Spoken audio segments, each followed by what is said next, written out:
Εδώ βλέπουμε τον Γιάννη αγουροξυπνημένο κοντά στη θάλασσα. Μετά πάμε ηλιοβασίλεμα. Ο Πορτοτάγιο Όρος. Να πάμε με τον Γιάννη να εξομολογηθούμε για τα όσα έχουμε κάνει στη ζωή μας. Εδώ ξανά τον Γιάννη. Εδώ. Βλέπουμε άλλο. Ένα καταμαράν. Εδώ βλέπουμε ένα καταμαράν και έχει ένα στήλο να μην πω, είμαι καλό παιδάκι. Εδώ βλέπουμε το κάμπινγκ όλο. Αμάνα με βλέπετε. Σε γιονάρες που είναι μία κομμένη. Τι άλλο με. Εδώ βλέπουμε το κινητό του Πασχάλη. Εδώ τα Μάλμπουρο, τα τσιγάρα που τα έκανε εμείς τη μάνα το γιος. Με 3 τσιγάρα έμεινε παιδιά. Από 3 πακέτα που είχε το πρωί. Εδώ βλέπουμε το κινητό του Γιάννη.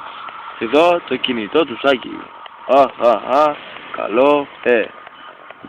Εδώ βλέπουμε τα σταράκια του που τα πουλάει. Εδώ γράφουμε πολίτη, γι' αυτό τα αφήνει εδώ. Και εδώ βλέπουμε μια ομπρέλα. Ομπρέλα δεν ξέρω αν τη διακρίνεται μέσα στο σπιτάλι. Μετά. Μετά δεν υπάρχει μετά. Ναι, υπάρχει μετά. Καλό. Arrivederci. Καλή σας μέρα.